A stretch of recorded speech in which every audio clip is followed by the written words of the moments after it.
Hey everyone, welcome to Carter Plays. Today's Nancy Drew video is brought to you by Nichola, who DM'd me and suggested that I sit down and rank the Nancy Drew music. Oh my gosh, I am so excited but incredibly nervous because the Nancy Drew music is stellar, stunning, phenomenal, great, magnificent, wonderful. I mean, the music is probably honestly one of the best parts of the Nancy Drew game, so to sit down and actually rank it, I'm so nervous. Kevin Manthei, I love you.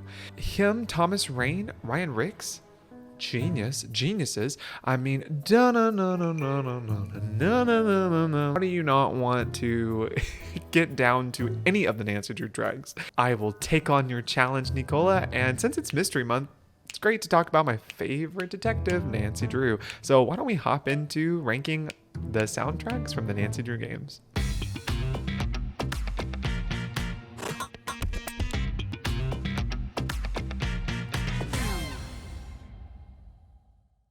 Oh man, I'm like genuinely nervous about this because we're really going to sit down and try to our best ability to rank the game's music. So I went to a tier list maker just to kind of already, because someone has already put the Nancy Drew games together in a tiered list, and so I'm just going to go off those cover images for music purposes. But basically we have Superior, A+, B, C, D, Unplayed. So that's basically the list. I don't think I'm gonna have what if I don't have any games in any other categories? It's gonna be so hard. This may not even be one of those longer videos. Maybe it'll be a bit shorter. Okay, so starting off with The Secret of the Scarlet Hand. So I went back. I'm having to go back between every take that I rate a game and just listen to the soundtrack again, just to get it fresh on my mind.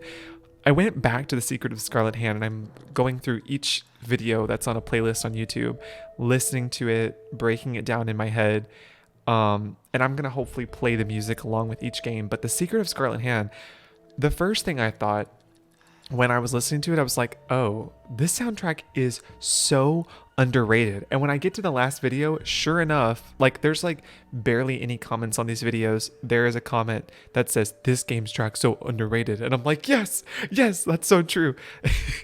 But yeah, I think if anything, I've never really ranked Secret of Scarlet Hand on the top end of my list, just because it's not a game that that's one of the first 10 that I go for if I wanted to replay it. But out of all the elements it does that I just am absolutely all about, it's the music. I think it excels so well in the music. Actually, I think the first 10-ish games of the series is probably where my favorite music comes from. I especially like The Secret of Scarlet Hand, how it has, and again, this is found, I think, through a lot of the first 10 games, the first classic and golden era games, really to 13. They have elements, themes woven throughout the music that are closely associated with the location or the theme of the game. So for the Scarlet Hand, there's a lot of guitar. There's a lot of ancient ruin type of temple-y music, and so it just fits its vibe. And going back and listening to it, I was like, oh man, this track's good. Oh no, this track's good.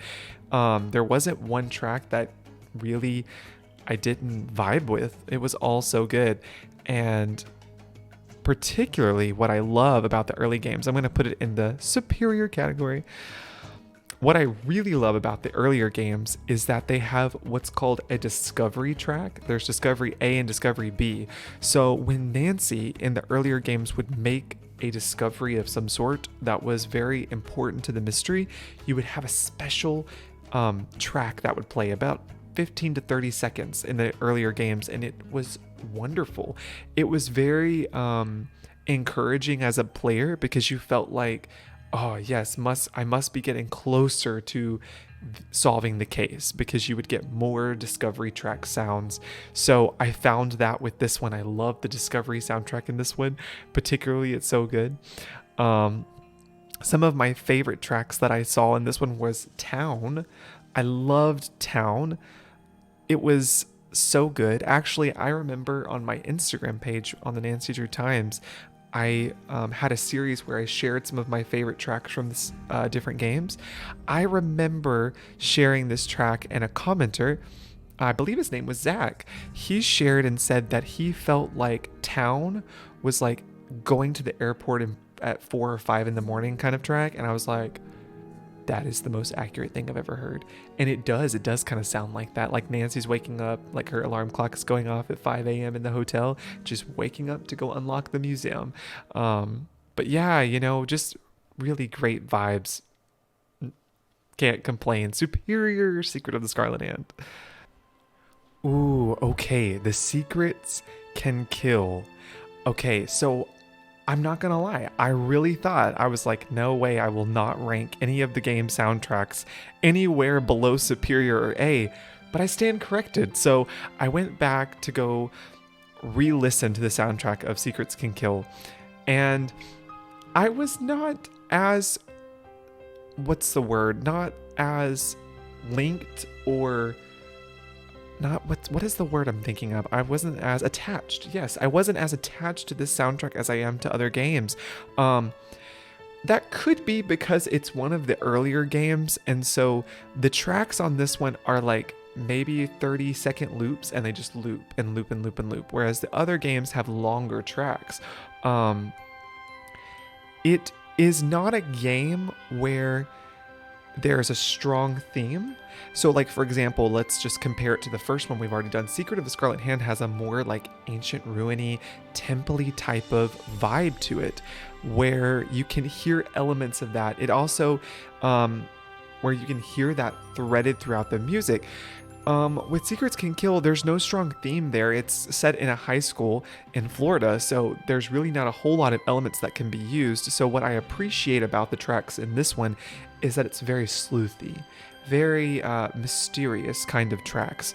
And I really like, there's one particular thing about the music that I've always noticed playing this game that I've always appreciated, and I don't know if anyone out there has, I don't know if you guys have also noticed this, but if you pay attention to some of the loops, those 30-second loops, there's this one sound, I couldn't replicate it if I tried, but there's this one sound that almost sounds like the buzzing of a fluorescent light in high school.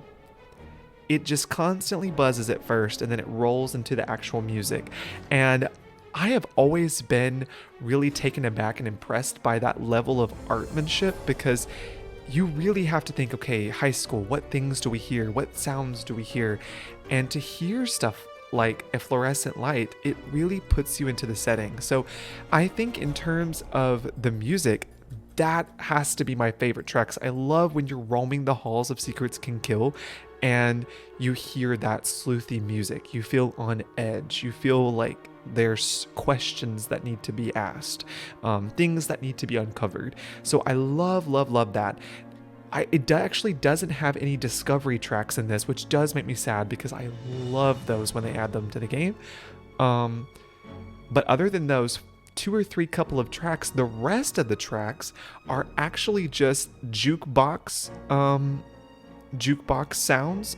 The music that you hear that plays on the jukebox, which are not usually my favorite. I don't like a lot of synthy kind of music, so I don't really feel attached to that as well. It's not super nostalgic to me. It's almost kind of more of just an aside from the track. When I think of Secrets Can Kill, the music, I think of those 3 30-second loops. And whereas Secret of Scarlet Hand, every single track I played, I was like, oh, I love that one. I love that one. So Secrets Can Kill, to me, my heart hurts to put it in C. I don't think it's an average track. I think I would put it in a B. Like, it's like in the middle to me. So I'll put both of them there as a B track. But also too, what I think bumps it from a C to a B is because it has the rap. Okay, we have to appreciate and love that Nancy Drew rap. Like a bullet from a gun, she arrives on the scene. It's just a classic, just 90s game. And so I think it just, that has to bump it up in some kind of points, if there were points. But Secrets Can Kill, Gets a B. Ooh, okay. Creature of Kapu Cave. This one, I am finding myself struggling on.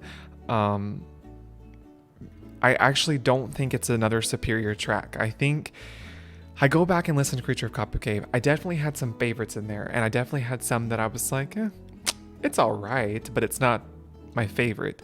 So that's why I know that I cannot put it in superior. I think it is still a good soundtrack altogether. I loved Aloha. Immediately I hear Aloha, I'm associating Creature of Kapu Cave. I think about it. It definitely uses elements and the theme really well.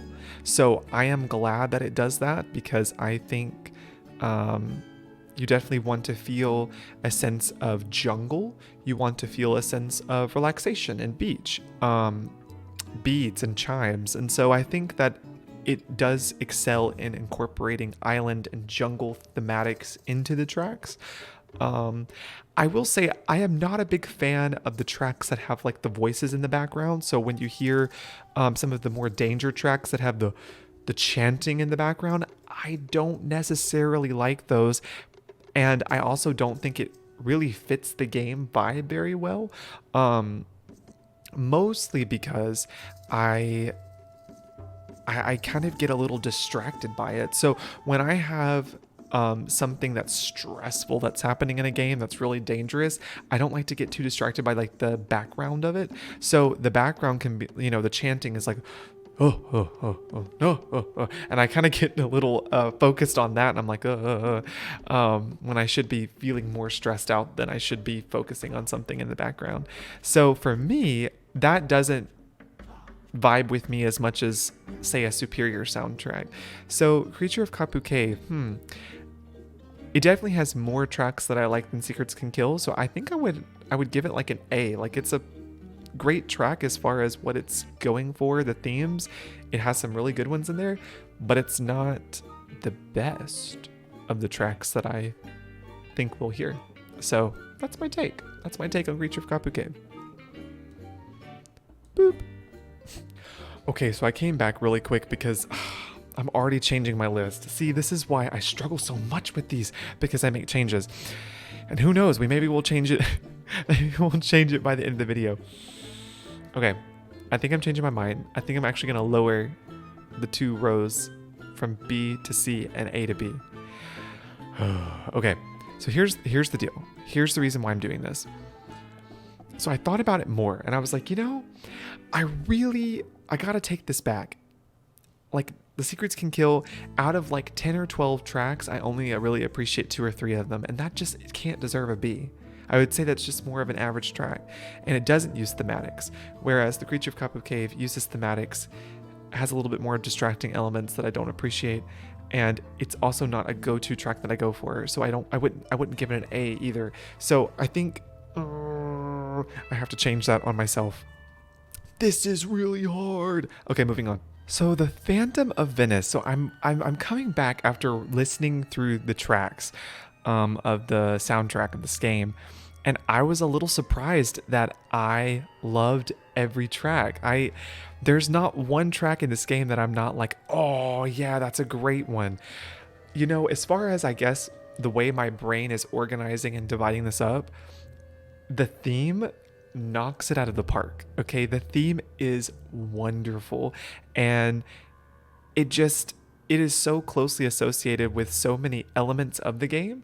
So what I mean by that is like, you have different tracks for different feelings throughout the game. Like, you've got some sleuthing, slower tracks when you're going to certain aspects of the game where you're going to be doing a little bit more detective work. You have really peppy and happy, jaunty tracks when you're doing more of the more jolly side of the mystery, like going to the market or dancing at Camp Sampolo. It's just it's a great diversity of tracks, I guess is what I mean. Plus, there's a whopping like 11, 12 tracks on this game, and I knew every single one. And I feel like when you have something like that where your brain is able to remember, and you're like, that's this one, and that plays here, and that does this, it's a good mix. It's done its job. It's done more than its job, actually. So for me, I actually think Phantom of Venice deserves a superior. It's really, really good. It really just nails the job. And I love too, which this isn't really a part of the official Her Interactive Phantom of Venice soundtrack, but I love that they even added a musical element to the gondola rides. I also think of that as well as when I think of the music, which is just a bonus. That it's not a part of the track, but they added that, which really continues with the theme. Phantom of Venice actually happens to be one of my favorite mysteries that Nancy travels to, just because it just nails a lot of the Italian threads, and I really love the music in this one. And the danger theme is really, really good. They've got a specific track that is just for the danger aspect, but then they also have a track where it's kind of like a creepy crawly track where it's got all these like strings and they're all hitting these different notes, and it gives me like chills, but not chills in a way where it's like you're just like, wow, that was so good, even though it is good. It gives me like goosebumps, chills, because it's like, ooh, this is like creepy, what's gonna go on, what's happening, which is exactly how you should feel in the moment when that plays, when you're exploring these dark tunnels where there's these, all you can hear is just the pitter patter of dripping water, and you get locked inside this, you know what I'm saying? It's just like, it elicits the feelings that you should feel. So Phantom of Venice for me is another track that just knocks it out of the park. Okay, Trail of the Twister, a controversial game for many because it's typically not a highly rated game, but I think, if anything, what the Trail of the Twister does really right is its music. As far as themes go, Trail of the Twister definitely gives like a bluegrassy kind of vibe to it.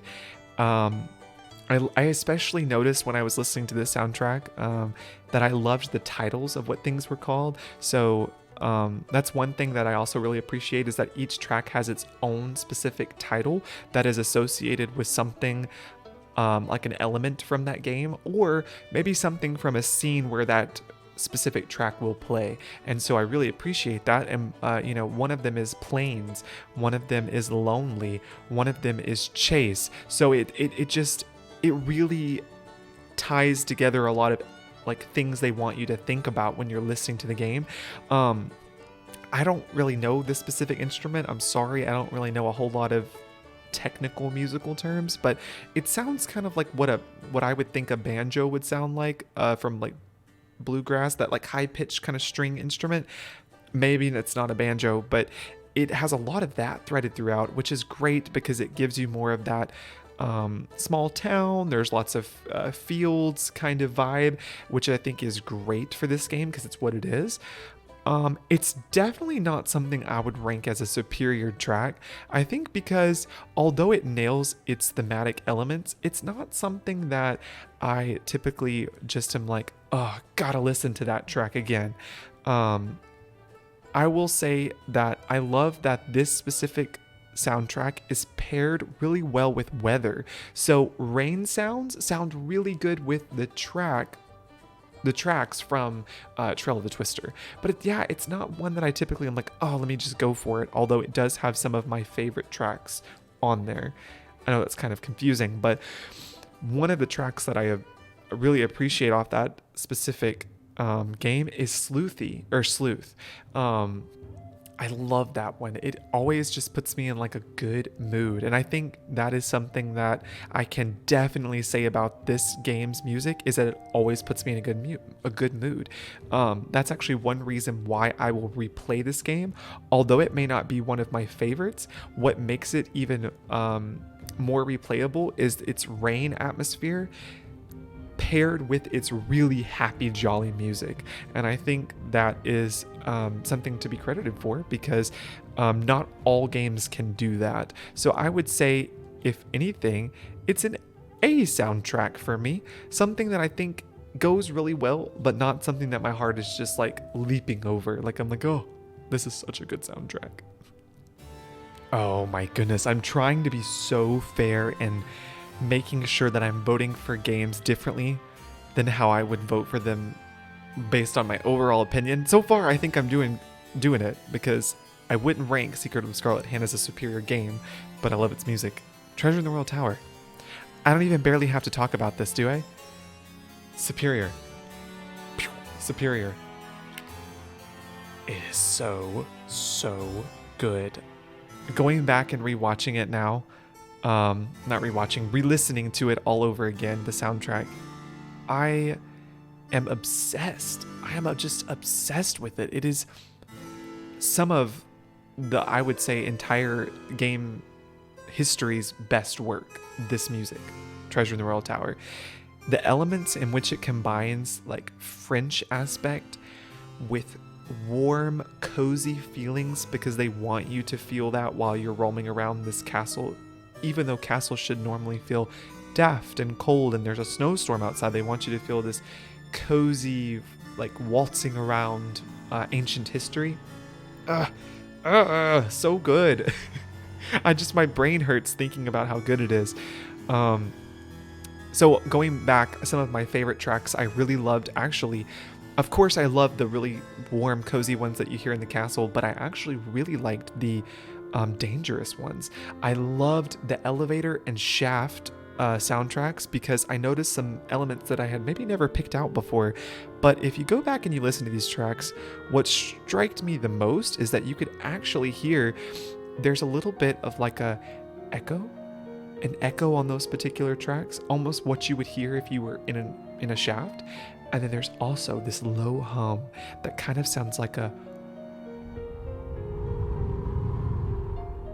it literally sounds like wind blowing outside, or like this echo of something, because you're in a shaft, you're in an elevator shaft. So it just blew me away, because I was like, oh my goodness, I've never noticed that before, but what a nice detail to add, because it puts you in the place. You don't even have to be playing the game. I can just hear the track and I'm immediately thinking again on those emotions that I felt the first time I played.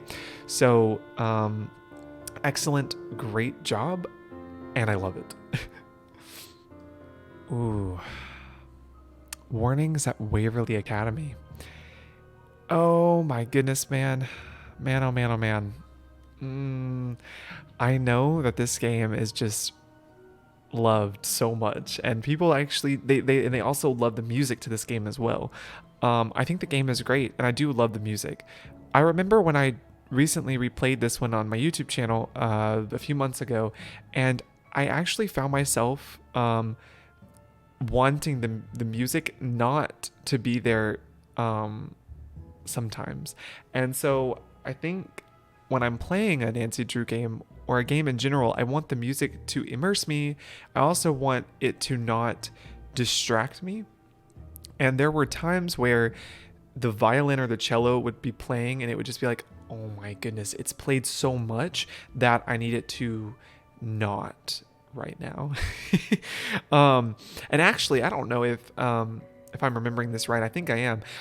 Some of the tracks that include a lot of the cello were actually purchased through a some kind of sound library website. Her Interactive purchased and used that. I think it was like one of the only games they did that for, and they used that as a part of their game, which is maybe why we hear it so much. Maybe they just wanted to get their money's worth. But I will say that I actually appreciate and like the ones that were specifically composed for that game more than the just classical tracks. So I like the Gossip soundtrack or the Storm soundtrack more than I do the ones that are just bought from that library. I love classical music. I think classical music is phenomenal, but I just wasn't a huge fan of the constant long tracks of classical music. And some of those tracks were like 3-4 minutes long, so they're very long, which makes the actual composed music a little bit less. So I think that does bump it down for me from being a superior one. And also too, because you can actually hear a lot of similarity between a lot of the classical music tracks, whereas when you hear some of these composed music tracks, you're like, wow, each one sounds so distinct in its definition and its ability to define what it's trying to sound like. And in that regard, I think those specific tracks are phenomenal. I think they're so good. But yeah, it's not one that just astounds me and I'm like, it is so good. So I would say I would put it in the A category because I still think it's such a killer soundtrack, but it's not as up there for me as other ones. And I just want y'all to know, I'm so shocked by my voting abilities right now because I really didn't think they would be this scattered, but we'll continue. I don't even think I have to talk about this one too much. Maybe I do. Secret of the Old Clock. Superior. Period. I mean, like, it's so good. I don't know if people will agree with me on this one, but I think as far as like thematics and elements go, it's like 100 out of 10. Like, they went so hard on this 1920s, 1930s music, but it is so good. I mean, it's a period mystery and it really puts you in that time period. It's putting you into the 20s, 30s, and you really get that with the music. I feel like if you had to play this game and cut the music out, it would make the game so much more serious. It makes the game what it is. The music does. It really, really does. And I love again, how I mentioned how there's so much diversity in some of these superior soundtracks. This one has a lot of diversity. Specifically, I love Urgent. Urgent has to be one of my favorite tracks from the complete list. I love the it like puts you in this like, oh, I have to hurry, this is urgent. It literally does what the title of the sound is supposed to tell you to do, which is urgency. You're supposed to feel that, and I feel that with this game. And I love the casual tracks as well. It really just great vibes. It just has great vibes. So if I had to, I would put Secret of the Old Clock as superior. Of course, next up we have Curse of Blackmore Manor, another game that I feel like I don't have to talk too much about. I feel like you guys know where it's going. It's going in the superior.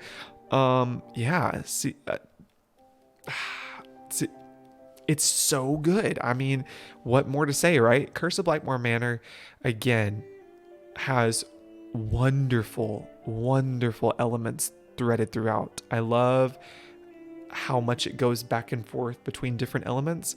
Sometimes you may be going through and you'll hear that grand like piano type of music where it's just very other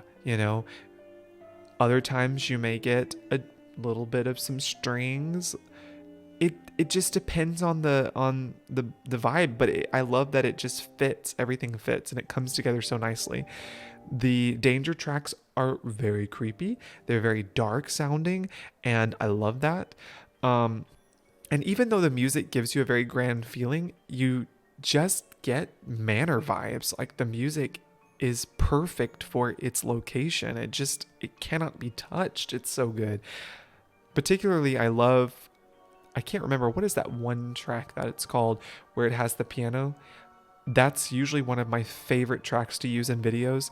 I don't know if this is a thing. If I have a list in my head, I kind of somewhat do. If I had what are my top 10 tracks that I love from the Nancy Drew games, that's one of them for sure. It's got like this, is it called Fairy maybe? Maybe it's called Fairy. It has like this fluttery piano keys. Oh, it's so good. But Curse of Blackmore Manor definitely deserves superior in its ability to really nail atmosphere. So, okay, so Danger by Design. So I just went back to go listen to it, and it definitely took me back to playing this game for the first time. It's got some really, really good ones on there. It definitely gives you the sultriness of Paris and has a lot of like saxophone, but then it also gives you the like light air and naturey aspect of Paris as well, with those wistful track, and it's very fluttery and nice. So it definitely has the vibes there for where we're at. And this, I'm trying to make sure I'm voting for this correctly, but it has more of, well, the game itself doesn't have a whole lot of danger, which is really unfortunate because I feel like you need that a lot of the times in a mystery. And it works really well in the Nancy Drew games. And so for this one, there's really not a whole lot of danger tracks like there are in other ones there of course is the standard danger track for when you're underground and when you're fighting Minette, but it just, even then they're still pretty like not super intense. And so I guess for me, I feel like that's missing from its list. I feel like there needs to be an element of danger or stress, and there isn't in this particular soundtrack. Most of the music is pretty easygoing and light, but the game is pretty easygoing and light. So I don't know if I'm being a little nitpicky there or not. I still think it's really good, and I do enjoy some of the tracks that are on there. It would not be one that I would just pick up off from the top, but I still think it's a really good track. Yeah, I think I'm gonna put it under A. Yeah, because I still think it's really good. Yeah, I'm happy with that. Let's do that. Oh, Last Train to Blue Moon Canyon. I just went back to listen to it again, and it was so good. Just phenomenal work on this music. So, yeah, Last Train to Blue Moon Canyon, lots of things it does right. Lots of things. So I've always said this, and I'm so glad that it's just a fact. It's the truth. But you go and you listen to some of these tracks, and you can see where Kevin Manthei, what he was thinking when he did this. But he definitely included elements to make it sound like it was on a train. Specifically, listening to the track called Steam, and you can hear this like music, like what it's doing. It's going dun dun dun dun dun dun dun dun dun dun dun dun dun dun dun, just like a train, just like steam coming from a train. It's building up, and so just again the ideas behind the tracks, specifically the mind, the art behind it, is so top notch in this.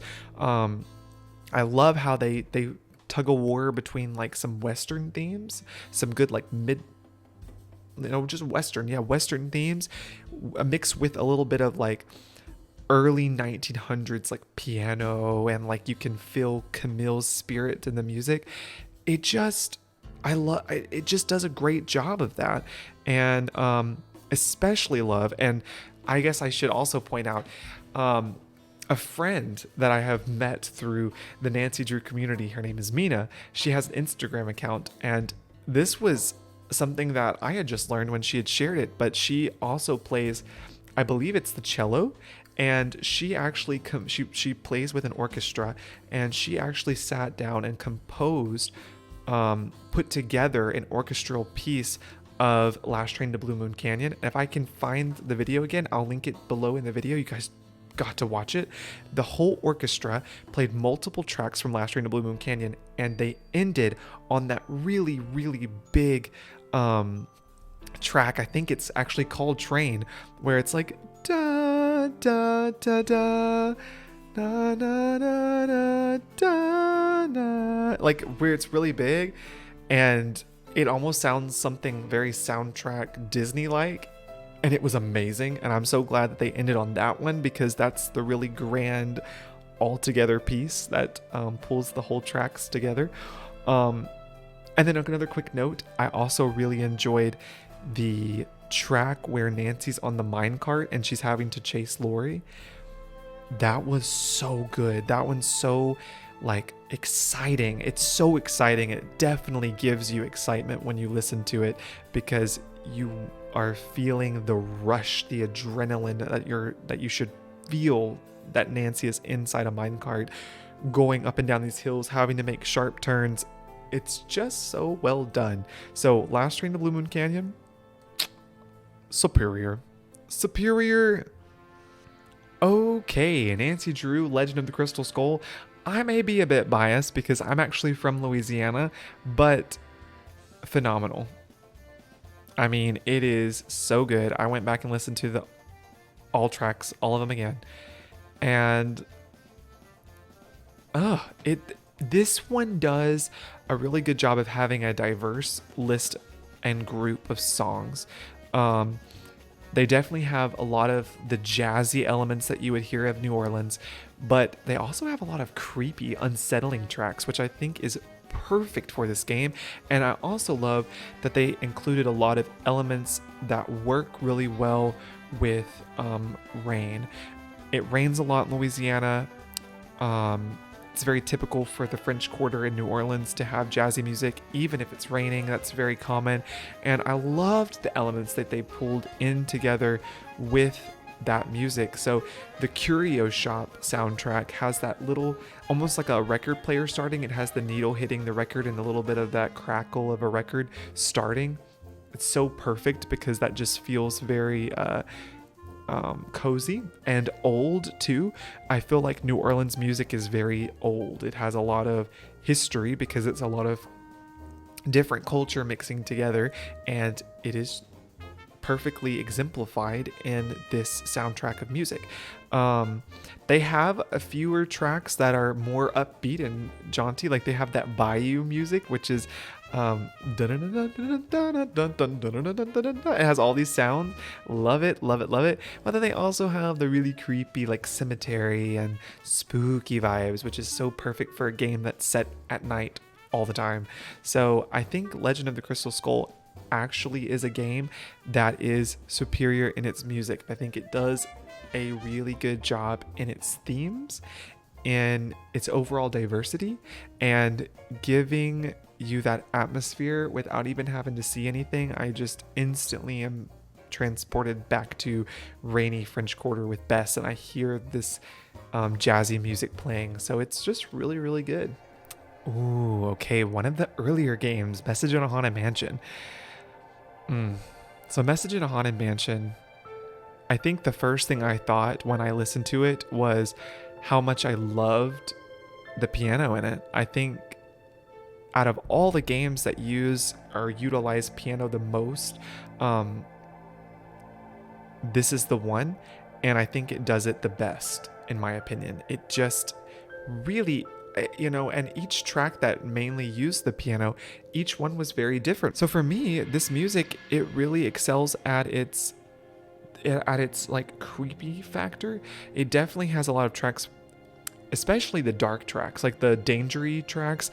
They really are so spooky to listen back to, and it definitely, as a player, makes you scared having to roam around hallways knowing that there's these little mini hauntings and some things that are unexplained, and you're hearing that kind of the that piano that goes da, na, na, na, na, na, na, na. You know what I'm talking about, where it's just very like, what's gonna happen,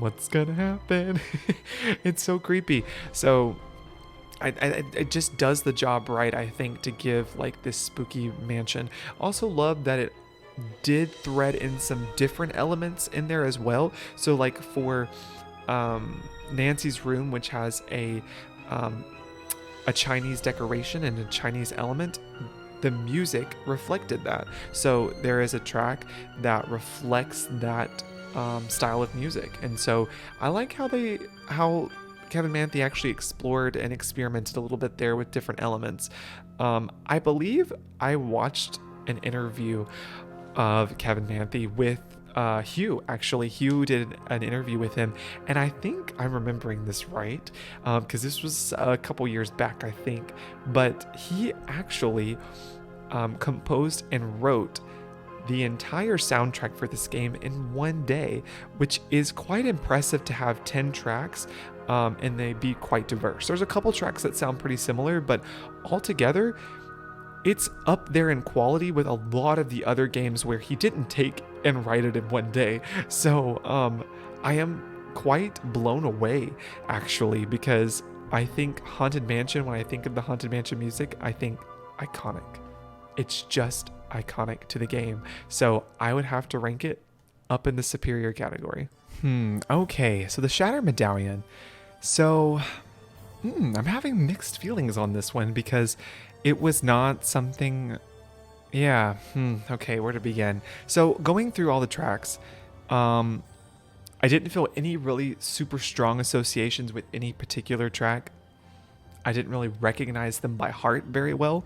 There were a couple in there that I was like, yeah, that would probably be my favorites out of the list of them. Like I think it was the exploration one. That one's really good, but a majority of them I wasn't a huge fan of, and also too because I feel like the Shattered Medallion tracks are very standard. So there's not a huge, super big theme here that pulls this game together. And maybe that's because this game is a little bit more disparred anyways. Maybe that's why.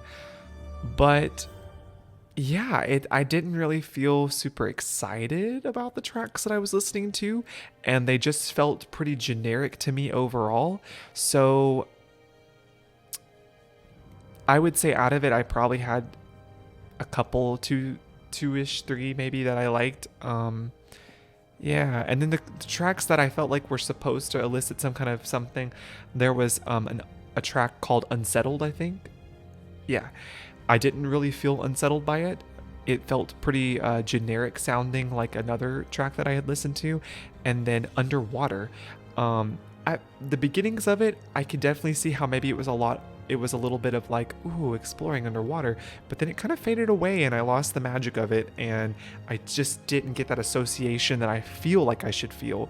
So I'm not feeling this track, believe it or not. I'm not feeling Shattered Medallion track. It's not a game that I feel like really is standing out to me right now. So I feel like I'm gonna put it no. This is where it gets so hard for me, is like placing games where I'm iffy about.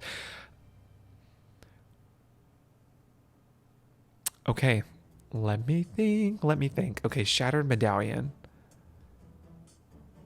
Is it with Secrets Can Kill track? Is it with it? Yeah, it's just average. That's what I would say. Yeah, generic, average. Yeah, I'm not getting anything. Like, it's not special. Yeah, that's how I feel. I think that's how I feel about Shattered Medallion. I think that's where I would place it. I don't necessarily ever really think that the games have bad music. So I don't think I'll go any lower than C. I really don't. But I would say, if anything, I'm feeling a more average vibe with this one. Okay, Alibi and Ashes. You guys, I'm really struggling with this one because I feel like I'm wanting to put it in between two, and I feel like I'm in a pickle. I can't decide. It's a tie. So, listening back to Alibi and Ashes, I can agree that it's great. I think it has great tracks on it. I love the incorporation of strings that they used for Nancy's hometown, like hometown vibes. I think it was well done. It was good. The Danger tracks are pretty good. They're not some of my favorites that we've seen, but they're still pretty good. It has very peppy music, which I really enjoy. I think that's appropriate for a game that's set in River Heights and that is a very bright, happy, light game anyways. Just as far as like lighting wise, it's not super dark or anything like that. It's very happy in how it looks. So I think it nails the peppiness and the peppiness music. I think it's good in that way. It's not my favorite. It's not in a superior category. I think because and as far as comparison, like when you take Alibi and Ashes and you look at the games that we have in Superior right now, I'm not feeling like the music is matching up to that standard, at least to me.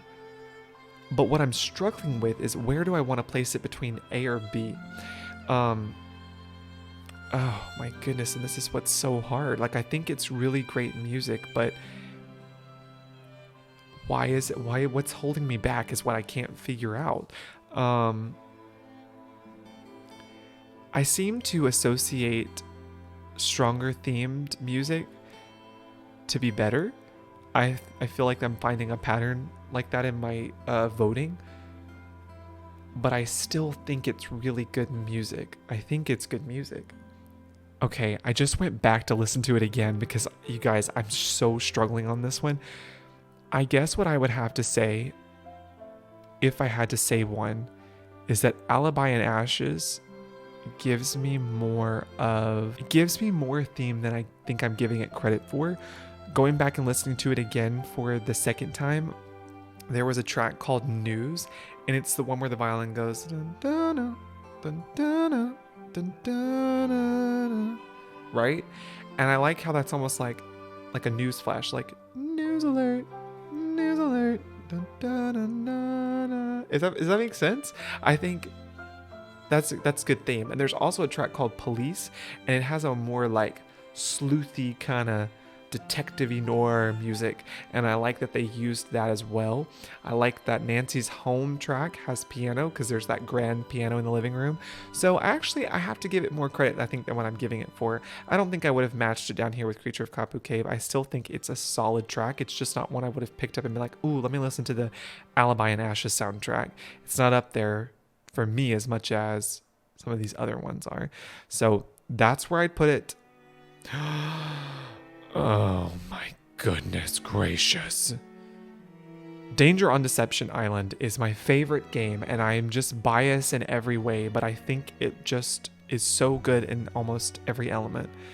I do have complaints about this game, but when it's the music, it's going in superior every single time. There is something about this game's music that just speaks to my soul. I don't know what it is. Actually, listening to it again, I'll tell you what. One thing I'm obsessed with, number one, is the themes, the elements.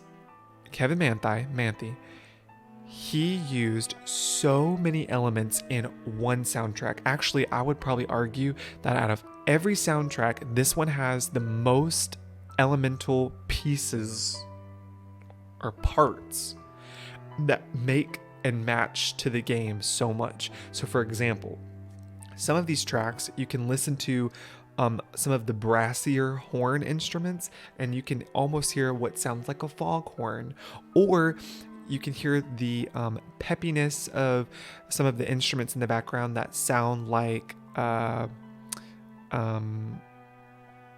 what's the word I'm thinking of? Seagulls, like birds. And he just did such a good job of making it feel very aquatic and oceany and sleuthy and mysterious and foggy. I just get all the elements I feel like I'm supposed to feel from every single track. And I particularly love Jig. Jig is one of my favorites from the whole set, because you cannot help but jig to jig. It's just such a good dancing song. I love that they incorporated a little bit of, I don't know what particular type of music this would be, because I believe when you read the book in Danger Deception Island, and forgive me because it's been at least 4 years since I've played the game. I'm trying to save it for when I play it again on my channel. It has a history of, like, there's some like pirates or something. Are they Scandinavian? I cannot remember what the culture is that's coming in that into the history here, but yeah, I know that you can hear those elements throughout the music. Like, it's all weaved together so wonderfully. And then the Danger soundtracks are top notch. The Danger soundtracks are very foghorn, low sounds, very scary. They do make you feel threatened, danger. And then the Discovery tracks, I love that when the classic and golden era games have those Discovery tracks. I love the Discovery soundtracks on this one because it almost feels like a it sounds very like a whale. It almost sounds kind of like a whale, like a whale's calling sounds. So I don't know. Everything about the soundtrack to me is perfect, and I wouldn't change a thing. I love it so much. And just one more quick side fact, because I just love talking about it so much. Mystery and Caves are also my other top 2 tracks that I absolutely just love. They have to be somewhere in my top 10 favorite tracks of all time. They're in this game, and they just give that nice ease into the mystery and sleuthing that Nancy does. Love this soundtrack. Okay. Right off the bat, when I went back to go listen to the Ghost Dogs of Moon Lake, I immediately appreciated the fact that the entire set of songs or tracks are pretty split evenly between day and night. And I think what a phenomenal job, what a fantastic job of Mr. Kevin to be able to take an entire list and split it for two different types of scenarios and scenes that you'll play as the player, because they're two different vibes and they vibe so well. If you want to explore at night, you get a little bit more spookier music that has a little bit more of a 20s theme and element to it, because you're going to shortly see as you explore in the game that there are some 20s elements, with the Mickey Malone and the speakeasy. You hear that kind of jazziness, detective noir kind of music that the 1920s was, that had it. And so I think that was the first thing I noticed.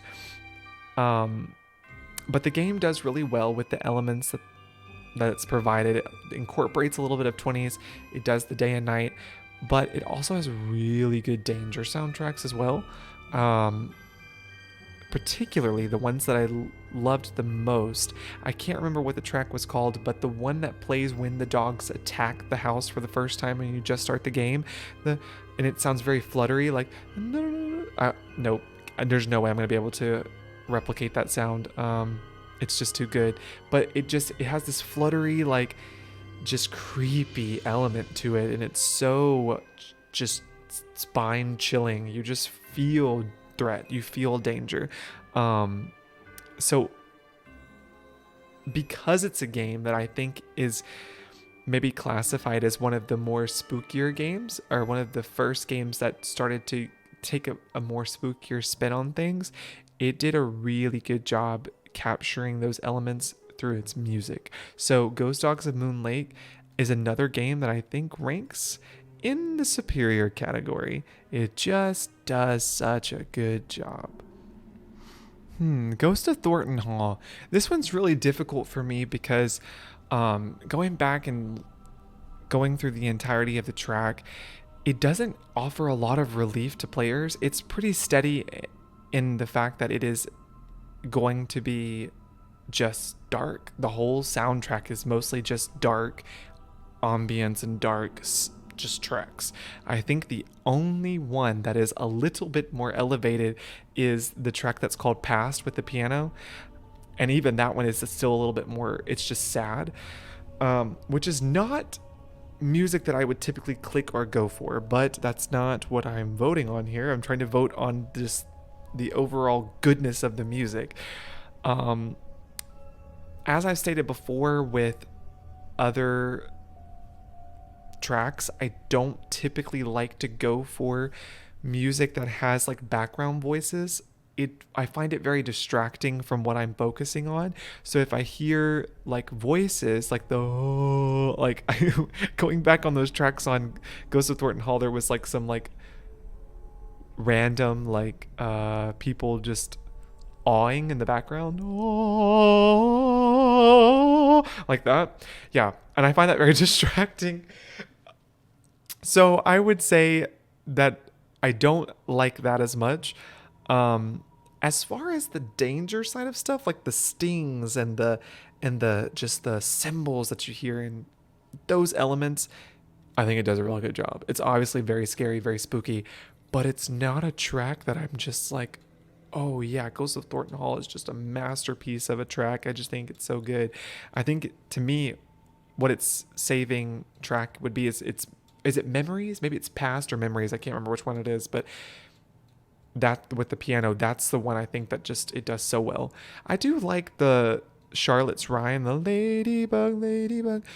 That one's good, but again, it's not music I would typically go for. So does a really great job at its theme and elements, but I'm actually going to put it in the B, because it's not something that I personally would just be like, oh yeah, it's just so great. Okay, yep. So that's my take on it. Sorry if it's your favorite. So Labyrinth of Lies. This is not a game that I'm typically super familiar with because I haven't played it super much often. Is that the words I was looking for? Probably not. But I went back and listened to the track, and I was kind of floored at how much I actually really love the music in this game. It nails Greek music, I think, really well. It has really great string elements and gives me Greece vibes. So I think the goal there is accomplished. I love the music that plays when you're exploring the museum and you're outside in the outdoor amphitheater type of area. Those are really, really good. Going back and listening to them again, I was like, oh yeah, those are really just solid tracks. The danger tracks, on the other hand, are also really good. Listening, going back, it almost kind of escalates, which I think is perfect for this particular game where things unfold in an escalation. You are unfolding things like one room after the other room after the other room, and the deeper you get, the more intense it gets. So I like how the darker tracks intensify as you play. Really appreciated that touch of detail, so that was good. The only thing I really honestly didn't like of Labyrinth of Lies was that one track where someone's in the background going, oh, oh, oh. I didn't like that, but you guys knew that I didn't like that because I told you already. But yeah, I didn't like that. So that's the only thing, man. If there just wasn't something like singing in the background, I think I would have just been all in. But other than that, I think it's actually a pretty A soundtrack game. I really enjoyed it, and I'm actually kind of surprised. Okay, I think I'm about to shock the world with the wildest take I feel like I've ever made about the Nancy Drew games. But I'm honestly almost scared to say it. Because I'm like, what if someone's gonna come in and be like, what? How could you say so? But no, really, going back and rewatching it, not re-listening to the track of Ransom of the Seven Ships, I am actually kind of floored at how much I love the music of this game.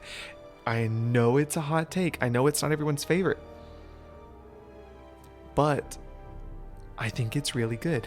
Okay, I actually think it has superior music. Please be nice to me. No, really. I really am serious. So I'm going back and listening to Ransom of the Seven Ships. I'm not expecting to all be into this music, but I'm listening and it is from like point A to M, L, N, O, P to Z in diversity. It is incredibly diverse, and I would actually argue it's one of the most diverse tracks that I've listened to so far. I think because it incorporates the tropical side of the music. Great. I think it does that really well. There's no really denying that. I think you listen to the track like Monkey, and it's got this light, peppy, just islandy kind of music, and I think that's perfect. Then there's other tracks like Underwater. I forgot about that track. That one is one of my...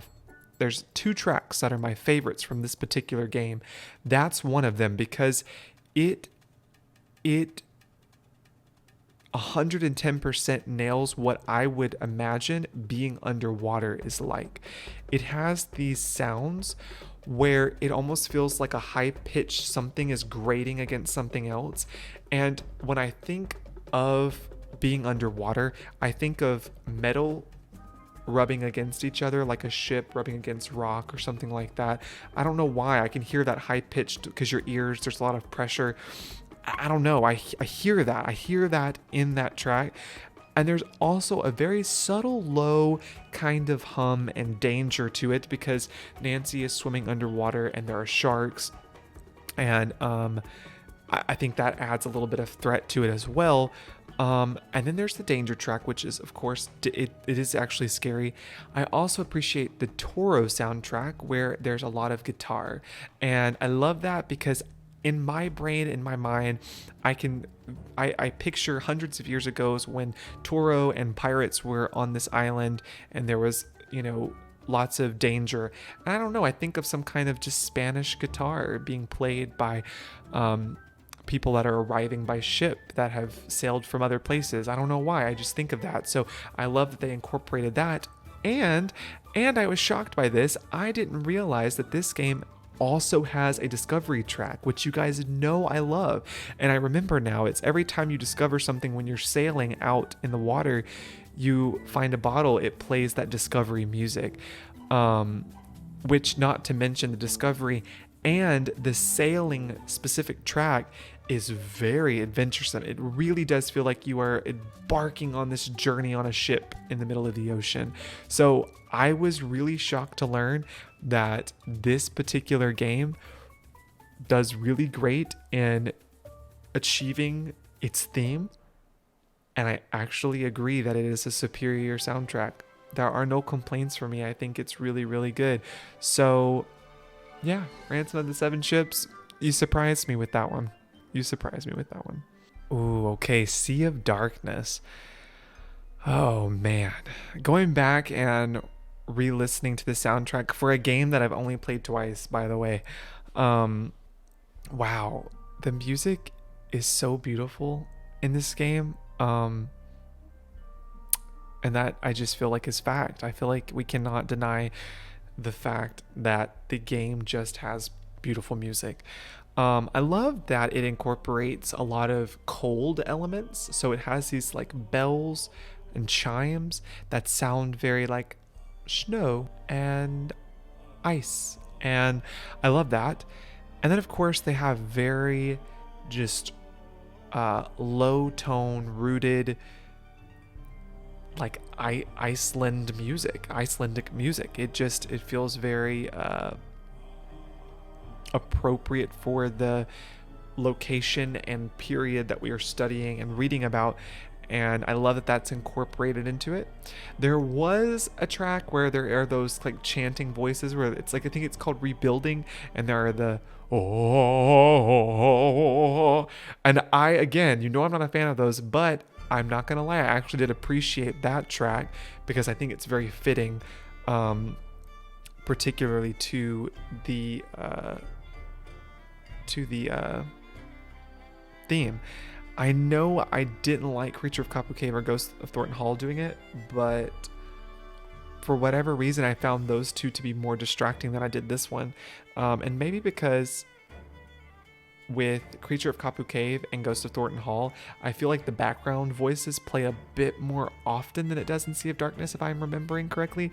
I don't feel like I remember Sea of Darkness having a lot of background chanting. However, Sea of Darkness also has a longer soundtrack, so there's more to it. But they had just beautiful soundtracks. Every soundtrack I listened to, I was just like, wow, this one is just, it's like, it's, you know how you would say something's visually appealing? I feel like it's audibly appealing. It's just good. So I actually think Sea of Darkness deserves a spot in the superior category of our Nancy Drew music. Okay, we're getting to our final ones, and I'm a bit nervous. That we're getting down to the final countdown here. I'm not gonna lie. I think I'm doing my job at being objective in my voting, because this is not how I would rank the games. So I think that's a good sign that I'm ranking it correctly. Yeah. Okay. Moving on to Shadow at Water's Edge. Superior. All right, moving on to Stay Tuned for Danger. No, I'm kidding. Oh, we have to, of course, break it down. Shadow at Water's Edge, I think the reason why it's no question it goes in superior is because it does its work. It works. It just works. It's unsettling. But it also vibes when you go to the marketplace and you're playing little mini games. It has the I'm not gonna be able to replicate it. I don't know why I was actually about to sing I'm blue da ba dee ba boo da. That's not our music. No, the music is like, I can hear it in my head. It's very like techno-y, but it vibes with where you're at, which is great to have some relief.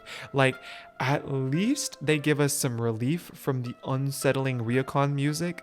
Like Ghost of Thornton Hall, there is no relief. Like, you are just going to be in dark places the whole time. Shadow at Water's Edge at least gives us some like happy bento, Yumi, apartment, pink, train station vibes. Rather than just hearing the da na na na na na na na na na or whatever that one is. Actually, going back and re-listening, that surprisingly was one of my favorite tracks. And believe it or not, I actually hum that track out loud a lot. And I don't know if it's because it is unsettling. And we just recently talked about this on Spilling the Tea with Susie, her podcast. She had Tori on. And if you guys don't know Tori, Tori has a Nancy Drew music account where she specifically focuses on the music from the Nancy Drew games and does an excellent job at and it's not recomposing, but she takes music sheets and does the music. She plays it. You have to go check her out. And she also makes her own music inspired by the Nancy Drew music. It's very cool. But we were just recently, Tori was talking about this with Susie, how the music in Shadow at Water's Edge has a little bit of an unsettling feeling, and I agree. And I actually asked, well, why is that particularly unsettling? And if you guys don't know Charity, Chaz versus Jazz, she's actually super huge into the music as well as Tori. She is the one that actually sits and composes all of these music sheets for the games. She commented, and so did Tori, that a lot of the Shadow at Water's Edge music has been composed into like minor keys, so it sounds a bit off, which is why it sounds so unsettling. So I feel like a lot of passion and thought went into the soundtrack for Shadow at Water's Edge, specifically so that it would represent a lot of that Japanese culture, as well as giving an element of spookiness to the player. So I appreciate that about that track, how it does that. I think it does it such a good job. It does it justice. So I love Shadow at Water's Edge music. It's superior. Okay, stay tuned for Danger. Ooh, man, going back and re-listening to this music, I was so just overwhelmed with nostalgia. I mean, it just is a nostalgic soundtrack.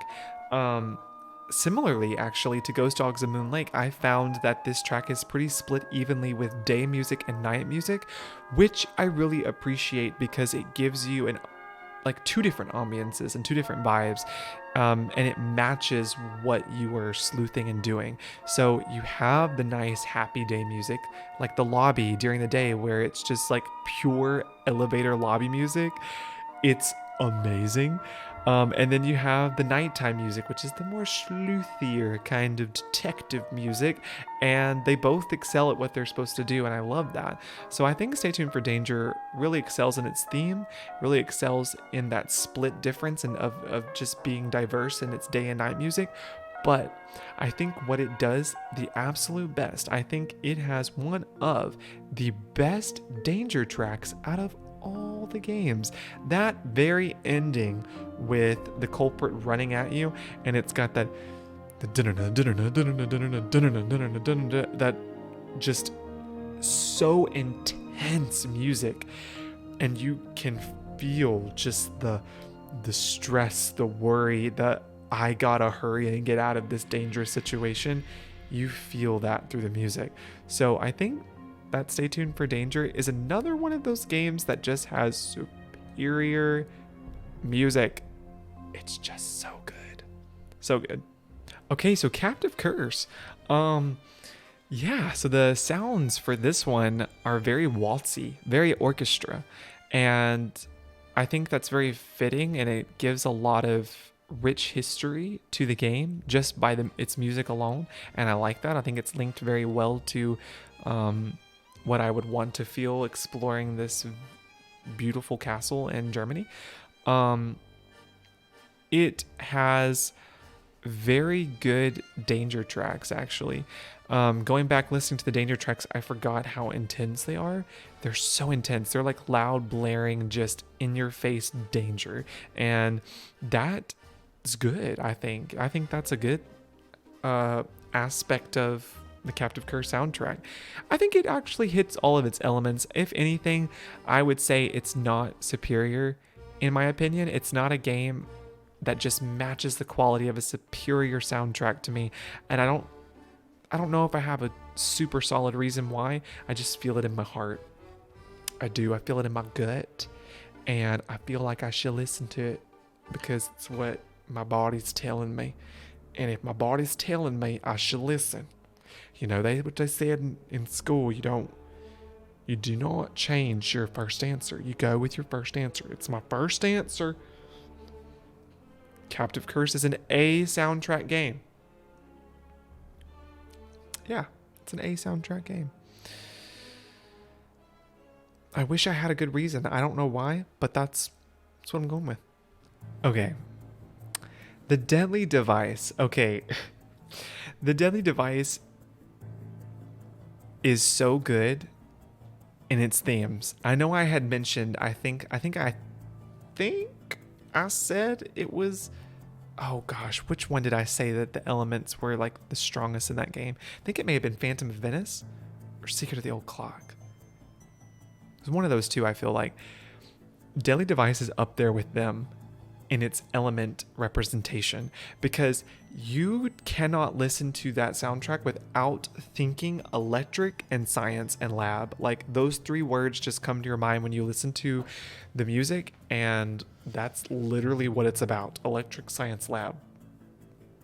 That's the game in 3 words. So it does so good. I love just the techno-y sounds, the lightning-y sounds. They're all there. And they're really happy too. I love the lab sounds where it's like do do do do do do do. It's really happy. Can't replicate it. Sorry. But it has an element of happiness, and it has an element of danger as well. And I love that they give that relief through the music, because you wouldn't want it to always be intense. I feel like when it's always intense, you're just desperately wanting some relief. But you get to switch between day and night, and you get to explore the lab in segments, and I feel like that's expressed through the outplaying and unfolding of the music in the Deadly Device. It's just really good, and it gives you those themes, and it just puts you where you should be in the game. It's really, really good. So the Deadly Device goes in the superior category. Okay, going back, listening to the final scene, look, here's the deal.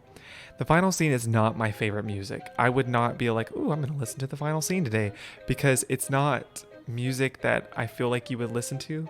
It's got creepy, carnival-y, circus-y type of magic show music, which is perfectly fitting with its theme, but it's not something I would pick up and listen to. But, again, trying to be objective here, that's not why I'm voting. I'm voting on why it's good, what makes it good.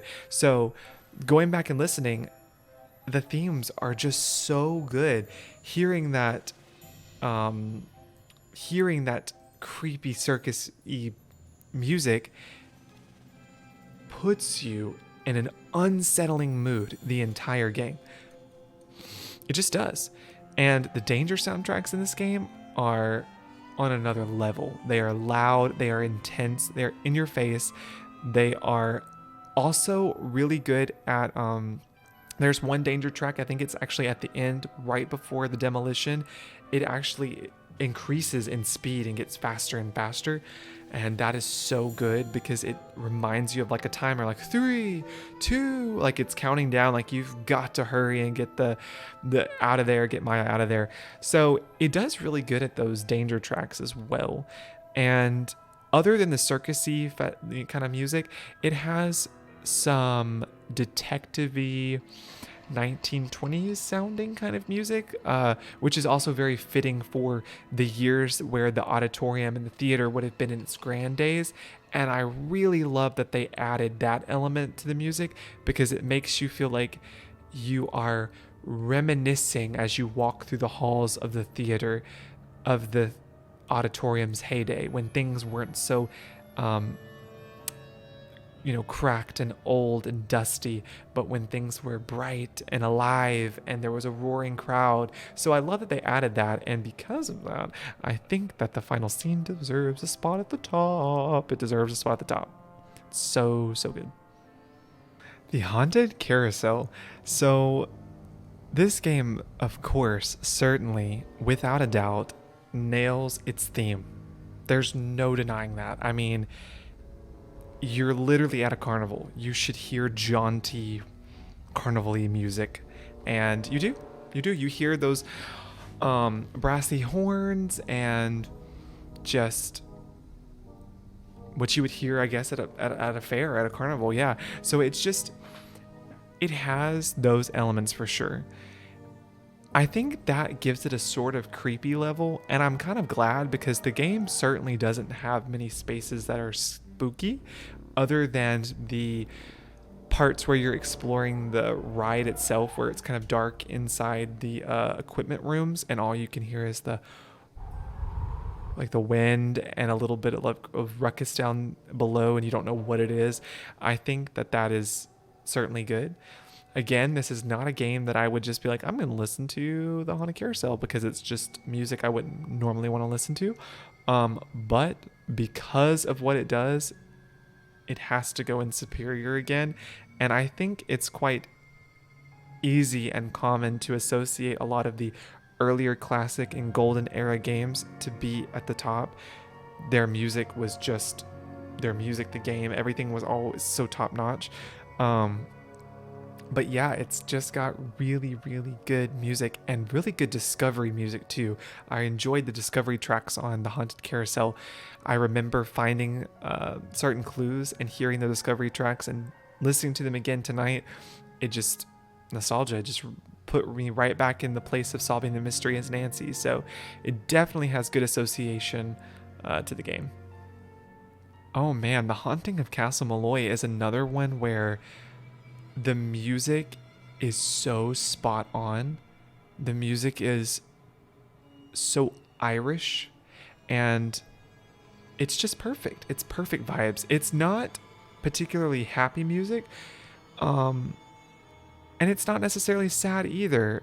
Some tracks I will say sound a bit sadder, maybe because they sound almost like someone is longing. You can feel that emotion in certain tracks when they use those. I don't know if they're in minor keys. They kind of sound like they're in minor keys. Maybe they're not.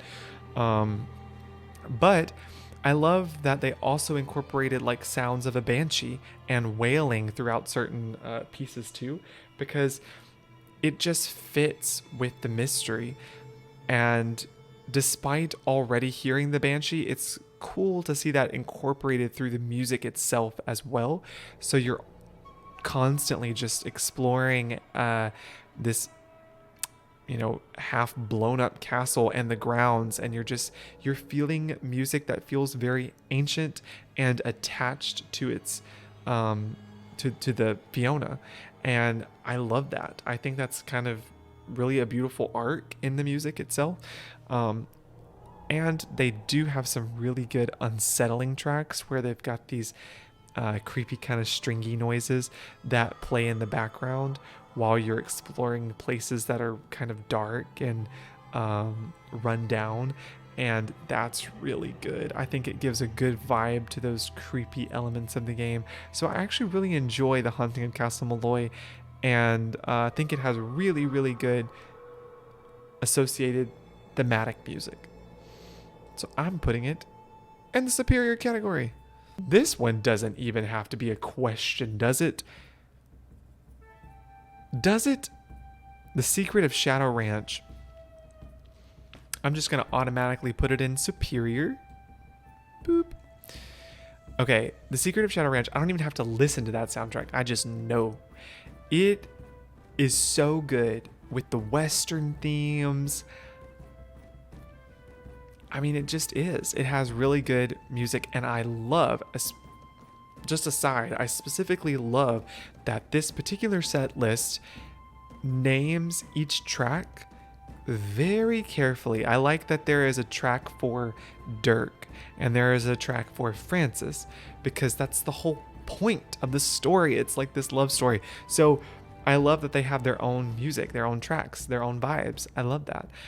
And I love the unsettling like guitar music for the desert.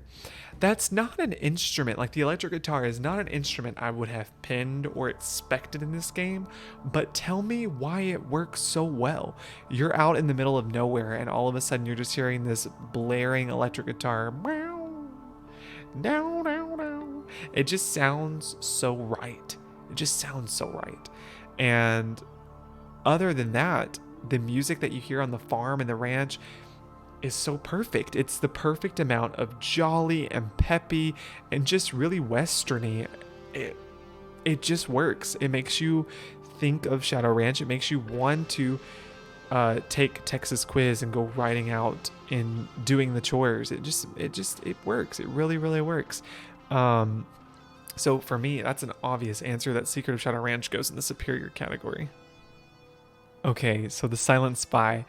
Oh, I got like a really good like kick out of listening to the Silent Spy's soundtracks again, because I just forgot just how good it is. I said that Message in a Haunted Mansion was actually the game that I thought used the piano the best way, and I think it could possibly be tied or Silent Spy may be the runner up to it, because the Silent Spy primarily uses the piano and it is really good. Like really, really good.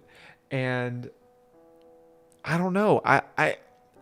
When I was listening to the music, I thought the first thoughts that came to my mind was like emotion. There's so much heart and emotion in the soundtrack of the Silent Spy. Without it, that game would fall flat. It would, because you would not feel that kind of association with Nancy's mom's song and Nancy. It is a huge portion of the game's story is that Nancy's mom playing the piano gives a song to Nancy. Like, it is important. It is so important to the story. So I think it's great that you feel that kind of emotion in the game's soundtrack. I think you should. And then on the flip side, the game has really good spy music, and we've never had that in a Nancy Drew game, so it was quite lovely to hear something a little different that we don't normally hear. And Silent Spy, that was it for me. I loved you just feel like a secret agent.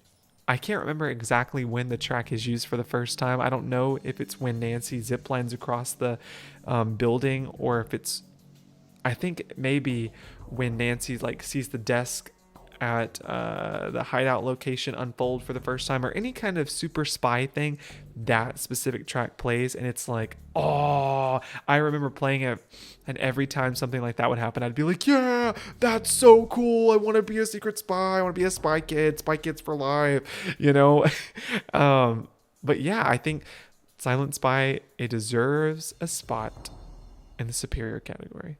So good. Okay, The White Wolf of Icicle Creek. So I was a little sad going back to listen to the music for this one, because it's so short. There's not enough tracks, I feel like. Actually, I think so far, this one maybe had the least amount of tracks that I've seen in the games. I think most of them have 10 or more. This one only had like 9 or 8. So I was super sad about that. However, despite it having little amount of tracks, the music itself is really good. It definitely captures a cold feeling, ice, snow, and I love that every track is named for something like icicle, flurry, snow, crackle. It all has a lot of association with how you should feel for this game, and I think it captures those sounds correctly, and it does it justice. I feel like when I listen to Flurry and it has those do do do do do do do do do, I am hearing what I would imagine as flurries. Do do do do. that's just how I picture it. So I feel like the association is all the way there. The themes and elements are all the way there. Just wish it would have more. It is, it's kind of hard of whether or not I want to put it in superior or if I want to put it in A.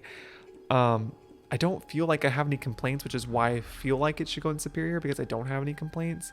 However, I don't feel like it does the most, like it does.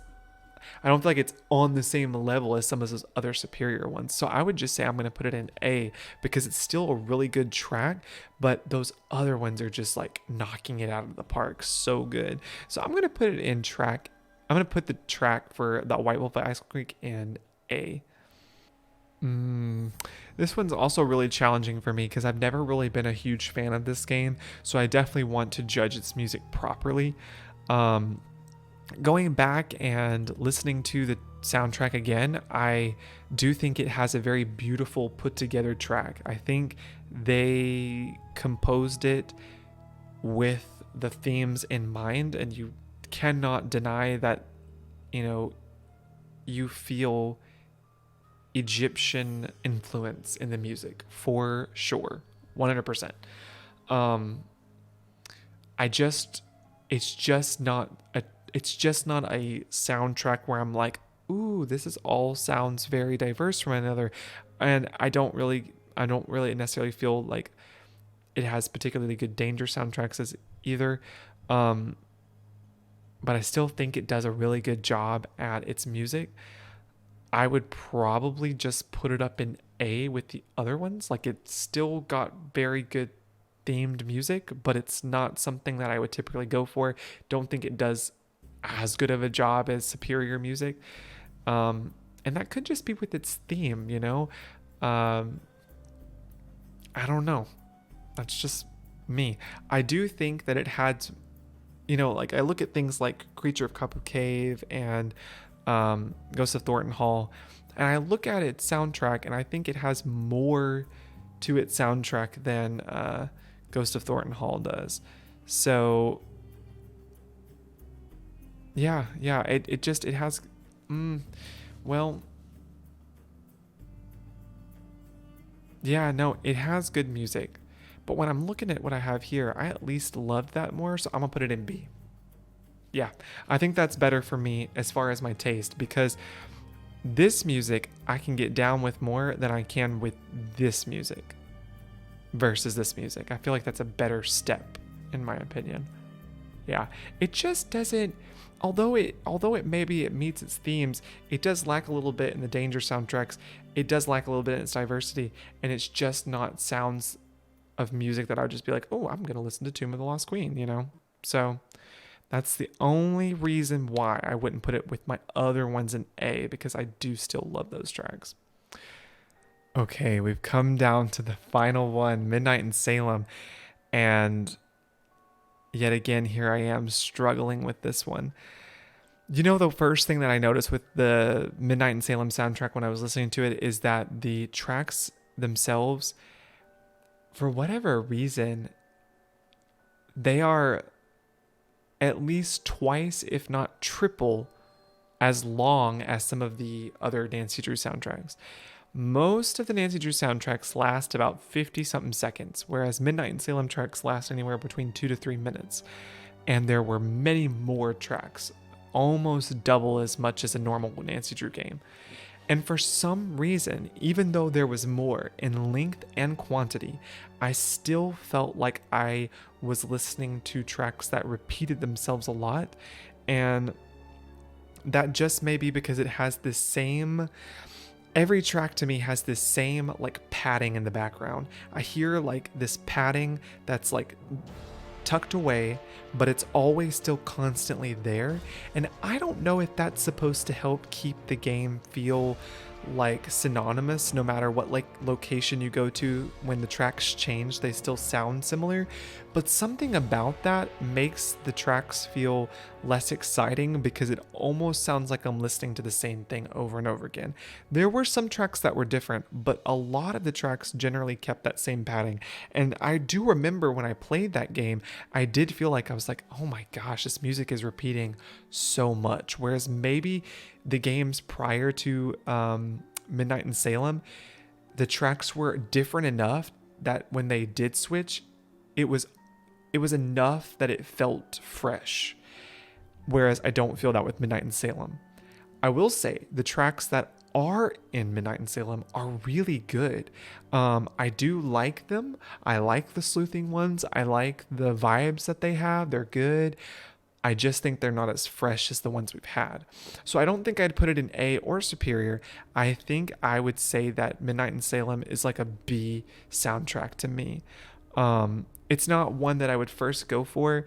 I could probably listen to it and tolerate it like I could these other B-rated games, but it's not something that is like my favorite. But yeah. Well, thank you guys so much for joining this video where I've ranked the Nancy Drew music. I cannot believe that it actually happened. Like, I'm super shocked because that was something that my brain was scared to do, but after doing it, it was a lot more manageable than what I thought. I was kind of scared to sit down and rank that, but I really enjoyed it and had a lot of fun breaking down my thoughts on each individual game soundtrack. So thank you so much, Nichola, for recommending this video. If you'd like to see more videos like this, let me know in the comments below what you'd like to see next. I'm always up for Nancy Drew content. You guys have a great rest of your day. I'll catch you for another video or stream sometime soon. Bye, you guys.